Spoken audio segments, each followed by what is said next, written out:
victims yi and suñ ne victims yi Gambia dañoo victims of Jammeh's 22 rule ñun ñëpp réerawuñu mbéy na nangu nañ ne it was a dictatorship. It was under a brutal rule, killings, enforced disappearances, arrests, torture. Lu bare xew na. Nit na dégga la du dégga am na du am ñu ne ay foreigners ñooy ñëw di ko def ñu jógee biti ñoo ñëw di ko def ba bi TRRC bi sasoo ñu soog a réalize ne ka ko doon def sax ki nekk suma génnee suma kër fa la di ka ko doon def la ki may toogal di ataaya la ka ko doon def la ku ma xam la ku ma yaroon dool la ku ma bokkal school ñett nag jaxla si ne digga ndax ñun africain bi mun nañoo defante lu ñun Gambien mun nañoo defante loolu waaye again fast forward ñu ñëw ne TRRC passé na ñu gis la fa xew yëpp saan liñ wax ne moo xew ñëpp ñu naree ko du ñëpp nag ñoo mënoon a ñëw foofu noonu waaye TRRC bi ñu def a report there was a white paper there were recommendations right and until tey lan nga ñu mun a wax in terms of recommendations yooyu noonu TRRC bi saan but first gis nañ TRRC bi ñaata victims lañ lis ñoom waaye notwithstanding xam naa ne victim center bi ñoom afterward ñoom liñ record as to victims moo gën a bari mën ngaa njëkkee foofu noonu balaa ñoo dugg si recommendation ak TRRC bi. waaw jërëjëf laajte boobu kontaan naa ci lool victim center ñu ko sos immediately bi fi Yaya Jammeh bi. Yaya Jammeh mu ngi fi jógee around the 22nd or 23rd of January. Right. Then immediately a week after 7 victim families di la ñëw together. dañ leen gannaaw Jammeh nekkatu fi.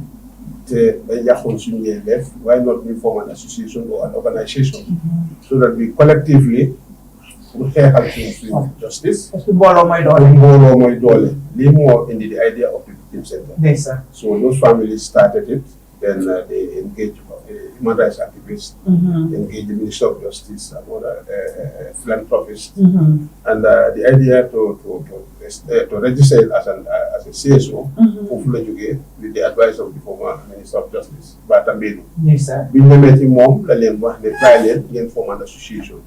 Once you are registered, legally recognized, they don't so children registered the center in April 2017. So they started with a very small number, no office, no staff. They just were meeting on a weekly basis. Then later on, Amadou Skatejan, a high-profile victim, Kilalen allocate one of his residences. The Pubulan guy started as an office. Yes, sir. No salary, nothing. So that's where the mobilization started. We started document victims, calling victims to come and register so that they are part of the association. So this is how it all started. Then later on, as things were evolving, during our office, we employ staff, then do programs. But one thing more, we are non-political. I mean, any party of affiliation. Okay. Then the other thing is government has never given us even a dime since inception. In other countries, victim centers and other organizations or victim-led organizations, they get funding from the government, they support from the government, a subvention, yearly subvention from the government. But for us, it's like, no. For one reason or the other, we've tried to engage the president on a number of occasions, have a tete-a-tete or a discovery with him. So that again failed.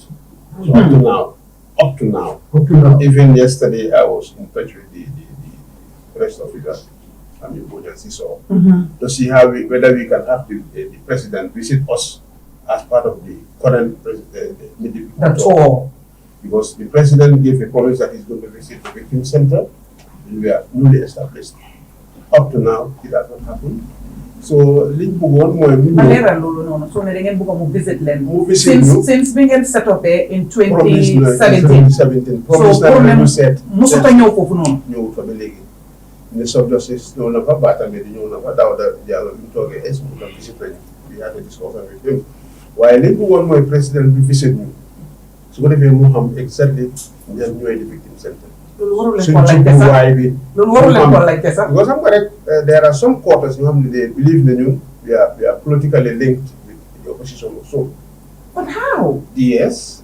So I'm correct, Okay. Why? What we wanted is for the president to come to the victim center. No, Jakarta victims make a national apology on behalf of the former government. Now, the national apology, that was part of the TRC recommendation. Exactly. Up to now, it hasn't happened. That has not happened. So the moment the president comes out and apologizes nationally, let me televise for Lulu the first start the hearing process, because the first kickstart the conciliation process, but the Gambians, then they go balalante.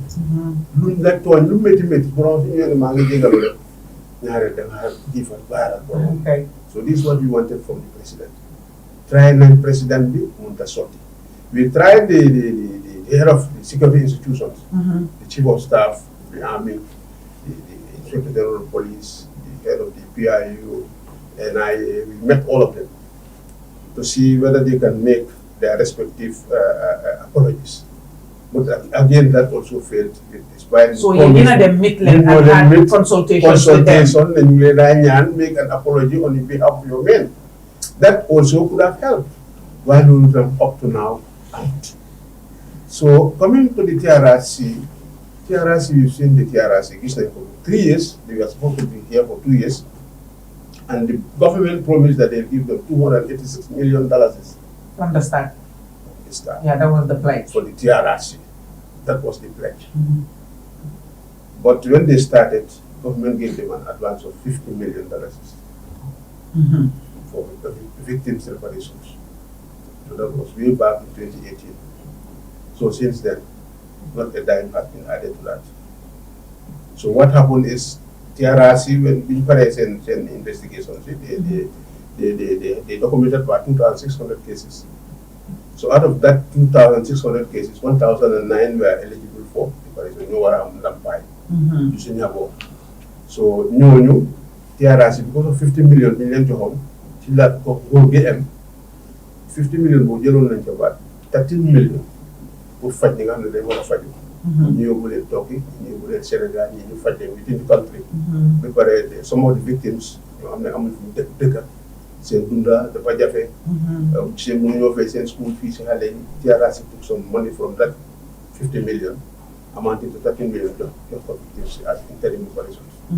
So when the TRC, we know the report and the recommendations for the reparations as well, they were left with only 33 million.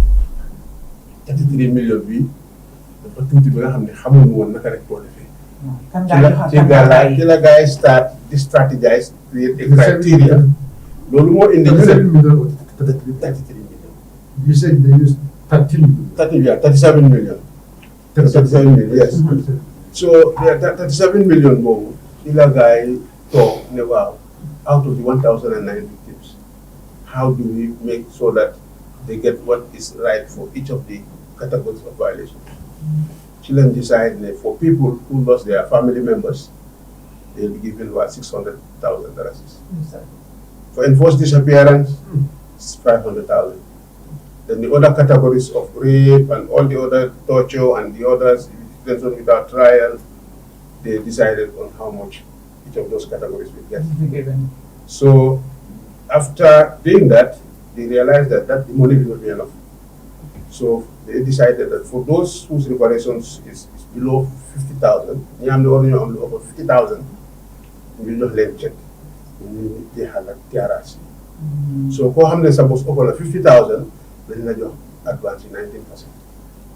So 81% outstanding balance. So in your land receipt, this was in 2021 October. So the promise was by 2022, government will pay the balances. And you will settle the rest. And they settled the rest.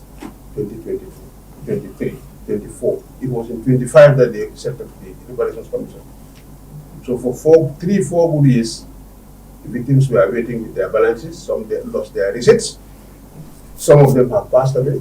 Just last 2 weeks, we lost about 4 victims who are waiting for reparations. So many victims. In fact, we documented a list of victims who passed away. It's about 170 something. And they died from after the from inception, including in November 1994 and all those victims. Together is 170 something people. But there is a long list of people who passed away waiting for reparations from 2021 to date. So definitely Taurus, and coming back to the issue of reparations, when they set up the commission, ñu ne léegi nguur gi jox nañ leen 30 million. 30 million lañ leen jox for this current year. 30 million, 10 million we is for the commissioners and their operations. So 20 million is for the victim trust fund. That account has been opened at the central bank. Betay Halis Dugan. Betay Halis Bank why the President Commission They said that's what they said no, it's already confirmed that government joined and Halis okay. But since we go to at levy, the victims in you have every day and then call good anytime Mr. Jom Kanda, they were to have no more call. I can imagine the amount of calls in the receipt. And I didn't get I would call it, I would weekend, I would do it anytime. Yes, sir. Then they call, they call, before before you knew I was have a little new call. Meeting a lot. When parallel chicken meeting more funny last week, this Minister of Finance, one day, Alilam Bin Jai, them about 1 point something billion, central bank. 1 point something billion dollars. Halis Bank, Central Bank. Central Bank. No victims in Winnie, soon reparations, but they're moving on.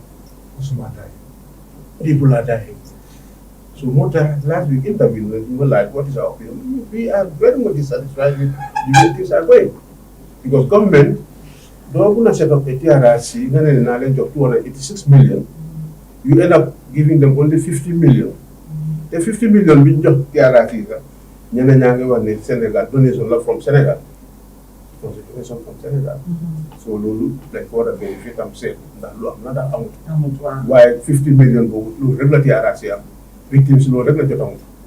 So, and obviously, 20 million being good for this year. So, you get a balance, right? Good. We were a face and balance.